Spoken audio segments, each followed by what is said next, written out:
Students good morning.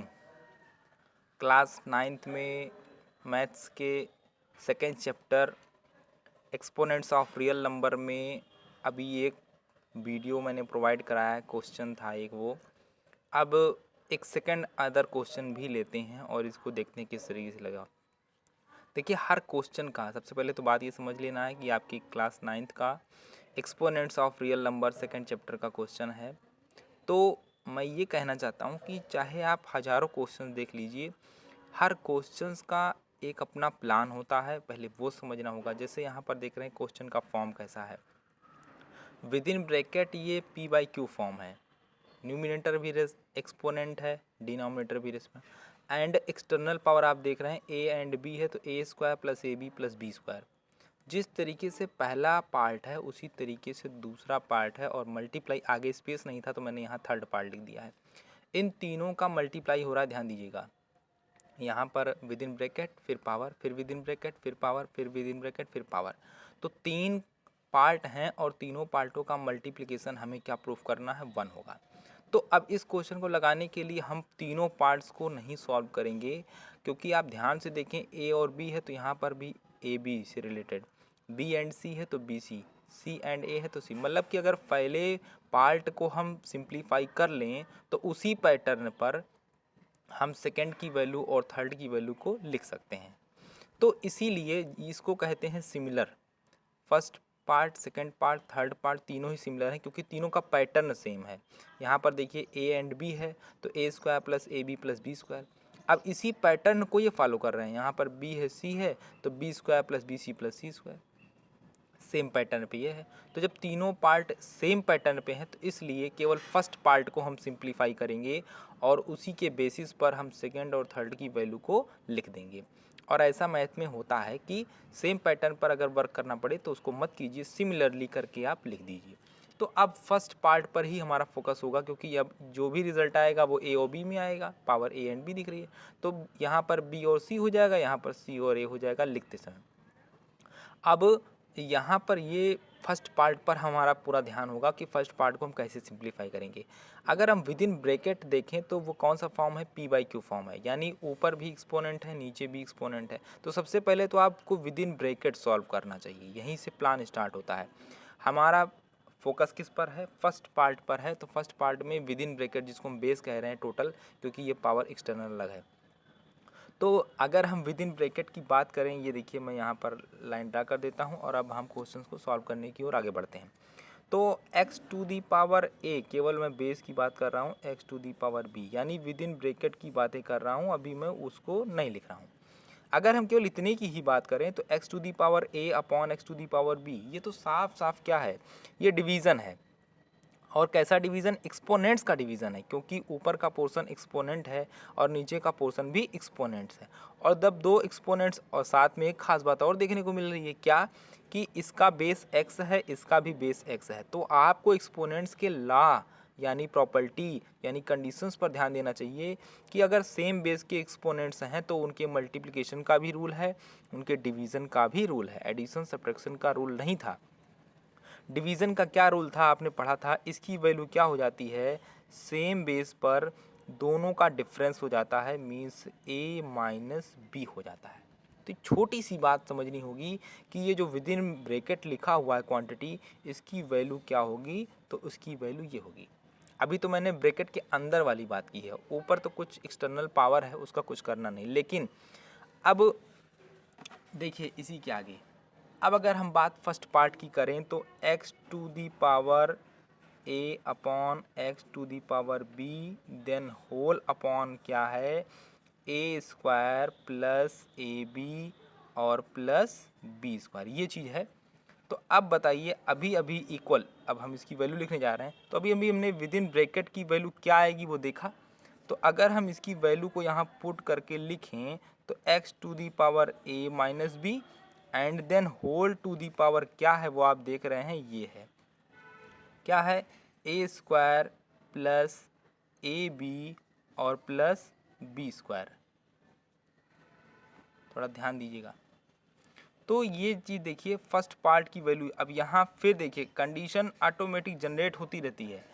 अब आप इसको अगर ध्यान से देखें तो ये क्या है, पावर है, ये क्या है, पावर है, लेकिन ये इंटरनल पावर है और ये एक्सटर्नल पावर है। वक्त आया आपके एक्सपोनेंट्स के चौथे लॉ में मैंने बताया था, जब दो पावर्स होती हैं तो उनके बीच क्या रिलेशन हो जाता है, कैसे सिंप्लीफिकेशन उनका करते हैं, पावर का पावर से मल्टीप्लाई हो जाता है। अभी मैं रफली सारे काम आपको प्लान समझा रहा हूँ, फिर से देखिए पावर का पावर कैसे मल्टीप्लाई होता है। जैसे x to the power 2 and whole to the power 3, तो अब यहाँ 2 क्या है, ये देखिए x to the power 2 and 3, तो 2 इंटरनल पावर है और 3 एक्सटर्नल पावर है। तो इसका सिंप्लीफिकेशन क्या हो जाएगा, x to the power 2 multiply 3 that is x to the power 6। तो ये छोटी छोटी बातें मैंने आपको क्वेश्चन के बारे में बताई हैं कि पावर अगर दो दिख जाए इंटरनल एक्सटर्नल तो क्या करना है, तो उनका सिंप्लीफिकेशन इस तरीके से होता है, पावर का प्रोडक्ट हो जाता है, मीन्स दोनों पावर्स का मल्टीप्लिकेशन हो जाता है। तो x टू दी पावर 6 ये तो एग्जाम्पल लिया है मैंने आपको समझाने के लिए। तो यहाँ पर क्या होने वाला है, ये इंटरनल पावर और ये एक्सटर्नल पावर, इन दोनों का आपस में क्या हो जाएगा, मल्टीप्लाई हो जाएगा अकॉर्डिंग टू रूल। अच्छा, अब मैं इसको थोड़ा देर रफ कर देता हूँ। और अब ये चूंकि पावर्स का मल्टीप्लिकेशन होने जा रहा है तो मैं आपको प्रीवियस, अब आप सोचेंगे कि मुझे कैसे पता कि आइडेंटिटी की बात क्यों हो रही है, इसलिए हो रही है क्योंकि जिनका ये प्रोडक्ट होने जा रहा है ये हमारी एक आइडेंटिटी से रिलेटेड है। वो आइडेंटिटी क्या है, देखिए फैक्टराइजेशन जब हमने पढ़ा था 7th क्लास में या जब कभी भी पढ़ेंगे तो उससे रिलेटेड ये है। वो क्या है, ये देखिए a cube minus B cube की वैल्यू अगर हम लिखते हैं तो क्या होती है, a minus B and other bracket में a square plus A B and then last में प्लस बी स्क्वायर। तो ये फर्स्ट फैक्टर हुआ और ये सेकंड फैक्टर हुआ। बेसिकली इसका यूज़ जो है फैक्टराइजेशन में यूज़ होता है, लेकिन हमें और आपको समझना होगा कि अगर इसकी वैल्यू ये है इट मीन्स अगर इसका और इसका हम मल्टीप्लाई कर देंगे, प्रोडक्ट कर देंगे तो यही तो आएगा। तो वही चीज़ तो यहाँ दिख रही है, ये a माइनस बी ये देखिए और ये एक्सटर्नल पावर ये देखिए, यानी इन दोनों का अगर मल्टीप्लाई करेंगे, अब जो नहीं जानता है वो क्या करेगा, वो मल्टीप्लाई करेगा। तो ठीक है, जो नहीं जानता है वो मल्टीप्लाई करेगा, रिजल्ट यही आएगा। तो आप इस बात को समझिए, यही तो पढ़ने का फ़ायदा होता है कि अगर हम आइडेंटिटीज़ पर ध्यान दिए रहते हैं। अब ये हमारे लिए नई चीज़ है तो इसको हमें ध्यान देना चाहिए। अगर हम कहें कि a cube plus B cube का क्या होता है तो सेम पैटर्न पे होता है, वो भी आप चाहें तो लिख सकते हैं। अगर आप a cube plus B cube का लिखेंगे, बहरहाल वो इस क्वेश्चन में यहाँ पर बात नहीं होने वाली है, तो हम जो चर्चा है केवल उसी पर करेंगे। तो मेरा बस ये कहने का मतलब था कि internal power a minus B है, एक्सटर्नल पावर आपकी a square plus A B plus B square है, इन दोनों का अगर प्रोडक्ट करेंगे तो बाई आइडेंटिटी ये रिजल्ट आएगा। और जिनको ये लगता है कि नहीं ये गलत है, क्यों कैसे लिख दिया गया, तो वो मल्टीप्लिकेशन कर लें और तब वो इस रिजल्ट को अचीव कर लेंगे। हम मल्टीप्लिकेशन करने का मतलब 2 और 3 यानी 6 टर्म आएंगे, सारे टर्म कट जाएंगे, केवल फर्स्ट और लास्ट यही बचेगा, बाकी सारे टर्म कैंसिल होने वाले हैं। तो ये आइडेंटिटी है, ध्यान दीजिए, इसका फैक्टराइजेशन में यूज़ होता है, इसलिए मैं कह रहा हूँ आपसे। तो ये इतनी बातें मैंने आपको इसलिए समझाई ताकि हमारा क्वेश्चन जो इतना भयानक दिख रहा है, वास्तव में ये है दिखने में केवल भयानक और है बहुत इजी। अब आपने देखा कि विद इन ब्रैकेट क्या आ चुका है, x to the power a minus B and external power को हम एज इट इज़ रहने देंगे, लेकिन जब पावर का पावर से मल्टीप्लाई करेंगे तो वो एक आइडेंटिटी से रिलेट हो जाएगा। वो आइडेंटिटी कौन है, वो आइडेंटिटी ये है a cube minus B cube. तो अब मैं इतनी चीज़ें रफ करने जा रहा हूँ, आपको जो इसमें ज़रूरी लगे कि मुझे लिख लेना चाहिए तो वो आप लिख लीजिए, अदरवाइज़ अब हम पहले पार्ट को अच्छे से सॉल्व करने चल रहे हैं जी। तो हमारा फर्स्ट पार्ट यही है, X to the power a upon x to the power b and then whole to the power a square plus A B plus B square, यही फर्स्ट पार्ट हमारा है। तो अभी मैंने आपको डिस्कस अच्छे से कर लिया था कि हमारा विद इन ब्रैकेट की वैल्यू क्या आने वाली है, X to the power a minus B. क्यों, क्योंकि ये हमारा न्यूमिनेटर भी एक्सपोनेंट है, डिनोमिनेटर भी एक्सपोनेंट है, मतलब ये डिवीज़न का फॉर्म हो गया, सेम बेस है, रूल को फॉलो किया और X to the power a minus B. Then whole to the power क्या है, होल टू दी पावर आप देख रहे हैं a square plus A B और प्लस बी स्क्वायर। ध्यान दीजिएगा, अब वक्त आ गया है क्या, रूल के अकॉर्डिंग पावर का पावर में मल्टीप्लाई हो जाएगा, means X to the power क्या हो जाएगा, a माइनस बी का मल्टीप्लिकेशन हो जाएगा a square plus A B और प्लस बी स्क्वायर। अब equal X to the power, मैंने अभी भी आपको क्या समझाया था कि ये क्या है, ये एक आइडेंटिटी है। क्यों? क्योंकि दिखाया था अभी ना। तो एक्स टू दी पावर क्या रिजल्ट आने वाला है? रिजल्ट आने वाला है A cube minus B cube. चाहे तो आप यहाँ सिंस करके लिख दीजिएगा, सिंस ए क्यूब माइनस, या आप वेरिएबल बदल दीजिए, X cube minus Y cube की वैल्यू क्या होती है? X minus Y and then multiply X square plus X Y plus Y square. तो सेम पैटर्न पे इसका प्रोडक्ट और इन दोनों का प्रोडक्ट अगर करेंगे तो ये आएगा। तो वही चीज़ तो है यहाँ पर, ध्यान से आप देख लीजिए। बस यहाँ नाम एक्स वाई है, वहाँ पर ए भी है। तो अब कुल मिला के हमें फर्स्ट पार्ट की वैल्यू मिली कि नहीं मिली। अब इससे ज़्यादा इसका सिंप्लीफिकेशन नहीं होना है। तो जिस तरीके से फर्स्ट पार्ट की वैल्यू आ चुकी है, उसी तरीके से आप सेकेंड पार्ट की वैल्यू और थर्ड पार्ट की वैल्यू सिमिलरली करके अब आप लिख देंगे। तो मैं इस आइडेंटिटी को रफ करता हूँ। तो ये देखिए ज़रा, आप सिमिलरली करके हम सेकेंड और थर्ड को लिखने वाले हैं। सिमिलरली सेकेंड पार्ट हमारा क्या है? आप देखिए, सेकेंड पार्ट आपको अब दिख रहा होगा, ये देखिए,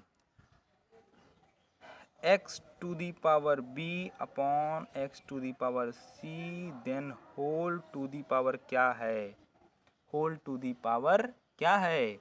B square plus B C और प्लस सी स्क्वायर। तो इसकी वैल्यू क्या आएगी? जैसे फर्स्ट पार्ट की वैल्यू है, बेस एक्स हो जाएगा, एंड देन यहाँ पर ए क्यूब माइनस बी क्यूब, जब ए और बी थे तो A cube minus B cube आया है, तो यहाँ बी और सी है तो क्या आएगा? आएगा B cube minus C cube. ऐसे ही थर्ड पार्ट की वैल्यू को अब मैं लिखता हूँ। थर्ड पार्ट क्या है, दिखाई दे रहा है? ये दिख रहा है थर्ड पार्ट, यही थर्ड पार्ट है। X to the power C upon x to the power A, then whole to the power C square plus C A और प्लस ए स्क्वायर। तो इसकी वैल्यू क्या आएगी? एक्स टू दी पावर, जब B cube minus C cube, तो यहाँ पर सी और ए हैं तो क्या आएगा? आएगा C cube minus A cube. Same pattern पे ए बी था तो A cube minus B cube, B C था तो B cube minus C cube, अब यहाँ सी और ए है तो C cube minus A cube. समझ गए ना? तो अब देखिए कितनी आसानी से हमने तीनों पार्ट्स की वैल्यू को फाइंड कर लिया है। बच्चों, इस इतने पोर्शन को आप चाहे स्क्रीनशॉट ले लीजिए, चाहे आप लिख लीजिए। अब मैं इसको रफ करने वाला हूँ, क्योंकि तीनों पार्ट्स की वैल्यू आ चुकी है और अब बस केवल हमें क्या करना है, लेफ़्ट हैंड साइड में पुट करना है। तो ये आप लिख लीजिए या स्क्रीनशॉट ले लीजिए। अब केवल कुछ नहीं बचा क्वेश्चन में, क्योंकि नीचे स्पेस नहीं हमारे पास है, छोटा बोल्ड है। तो अब हम क्या करेंगे, इन वैल्यूज़ को लेफ़्ट हैंड साइड में पुट करेंगे। और यही प्लान था कि वैल्यूज़ को फाइंड करिए और लेफ़्ट हैंड साइड में पुट करिए। यस स्टूडेंट्स, तो अब हम लोग अपने क्वेश्चन के लेफ़्ट हैंड साइड पर आ चुके हैं। लेफ़्ट हैंड साइड यही था, first multiply second multiply third, और इन तीनों की वैल्यूज़ को हमने फाइंड करके भी आपको दिखा दिया था। अब प्रूफ क्या करना है कि तीनों का प्रोडक्ट क्या आएगा, 1 आएगा। तो चूंकि हम लेफ्ट हैंड साइड को अब सॉल्व करने चल रहे हैं, अब बताइए फर्स्ट पार्ट की वैल्यू क्या थी? अभी अभी आपने देखा था, लिखा भी होगा या स्क्रीनशॉट लिया होगा। मैंने आपको बताया था कि इसकी वैल्यू क्या आई है, X to the power A cube minus B cube, X to the power A cube minus B cube. ये फर्स्ट पार्ट की वैल्यू है। यहाँ पर ध्यान दीजिए, इक्वल का साइन लगाते चलिए। मल्टीप्लाई सेकेंड की वैल्यू क्या है, सेम पैटर्न पर, X to the power B cube minus C cube, multiply third content या third part, X to the power C cube minus A cube. सारी वैल्यू आपको फाइंड कर चुके थे आप, पीछे आपने स्क्रीनशॉट लिया है। तो ये देखिए, अब ये तीनों, फिर ध्यान दीजिए, वैल्यू पुट कर दिया लेफ्ट हैंड साइड में। अब ध्यान दे रहे हैं कि तीनों पार्ट्स फिर से एक्सपोनेंट फॉर्म में हैं, base and power, base and power, base and power, और तीनों के बेस सेम हैं। तो भैया फिर से पुराने लॉ पर आ गए हम कि अगर प्रोडक्ट कर रहे हैं, मल्टीप्लिकेशन कर रहे हैं दो या दो से ज़्यादा एक्सपोनेंट्स का और उनके बेस सेम हैं, तो रूल क्या पढ़ा है, मैं फिर से यहाँ एक बार लिखता हूँ। X to the power m का X to the power n से मल्टीप्लाई करते हो तो रिज़ल्ट क्या आता है, X to the power m plus n, ये प्रीवियस वीडियो में बताया है। बेस अगर सेम हो तो पावर ऐड हो जाती है। ये छोटा सा रूल यहाँ पर फॉलो होगा। वो थोड़ी बोलेगा कि रूल फॉलो करो, अकॉर्डिंग टू सिचुएशन आपको देखना पड़ेगा। अब जैसे दिखाई क्या पड़ रहा है कि ये भी एक्सपोनेंट है, ये भी एक्सपोनेंट है, ये भी एक्सपोनेंट है, and they have same base, वो सब के सब सेम बेस रखते हैं, तो वो पुराना रूल फॉलो हो जाएगा। तो अब देखिए रिजल्ट्स को फॉलो करते हैं। First power plus second power plus third power, ये देखिए उसी सेम बेस पर तीनों पावर्स ऐड हो जाएगी, first power plus second power, और अगर और भी पावर्स होती तो और भी पावर्स ऐड हो जाती है। अब ध्यान से देखिए, ए क्यूब पॉजिटिव है, ए क्यूब निगेटिव है, फर्स्ट एंड लास्ट आपस में कैंसिल हो गए। B cube positive, B cube negative cancel हो गए। सी क्यूब पॉजिटिव और सी क्यूब निगेटिव। जब सब्ट्रैक्शन एडिशन में सब कुछ कैंसिल हो जाता है तो क्या रिमेन होता है? जीरो। और अभी थर्ड वीडियो या सेकेंड वीडियो में मैंने आपको बताया था कि अगर any quantity to the power zero हो तो उसकी वैल्यू क्या होती है? वन होती है। उसकी वैल्यू क्या होती है? वन होती है। मीन्स आपने लेफ्ट हैंड साइड की वैल्यू को प्रूफ किया या फाइंड किया तो कितना आया? वन आया। तो इस क्वेश्चन में इन तीनों का प्रोडक्ट हमने किया तो कितना आया? वन आया। और यही हमारा क्या है? RHS है। तो इस तरीके से आप देख रहे हैं कितना ही बड़ा क्वेश्चन हो, बहुत बड़ा क्वेश्चन हो, लेकिन उसको अगर ध्यान से समझेंगे या समझने की कोशिश करेंगे, पहले से निगेटिविटी नहीं लाएंगे, अरे ये तो बहुत बड़ा है, इसमें क्या करेंगे क्या नहीं करेंगे। हाँ, कुछ छोटी छोटी बातें बीच में आती हैं जिनको ध्यान देना होगा। जैसे अभी प्रोडक्ट की बात हुई थी कि आइडेंटिटी की बात हुई थी, तो वो सब चीज़ें छोटी छोटी आपको ध्यान देनी होगी। फर्स्ट टाइम कभी भी कोई चीज़ मिलती है तो वो हमारे लिए नई होती है, लेकिन जब हम उसको सॉल्व करते हैं, उसको जान लेते हैं, तो वो हमारे लिए पुरानी हो जाती है और आसान हो जाती है। उम्मीद है ये क्वेश्चन बड़ा ज़रूर था, लेकिन फुल एक्सप्लेनेशन आपको दिया है और आपको अच्छे से समझ में भी आया होगा। अगर समझ में आ गया है तो लाइक कर दीजिए, नहीं आया है तो कमेंट बॉक्स में लिख दीजिए और कौन से क्वेश्चंस पूछते हैं। हाँ, एक बात और बताना चाहूँगा लास्ट में, ये क्वेश्चन हमारे बालाजी पब्लिकेशन में पेज नंबर 33 का है। पेज नंबर 33 का एग्जाम्पल 10, ये एग्जाम्पल 10 है, बालाजी पब्लिकेशन। NCERT में भी ये क्वेश्चन मिल जाएगा, बहुत ही पॉपुलर क्वेश्चन है, इसलिए आपको हर जगह मिल जाएगा। तो आज के लिए इतना ही। इस क्वेश्चन में इतना आपको समझ में आ गया होगा। Thank you so much.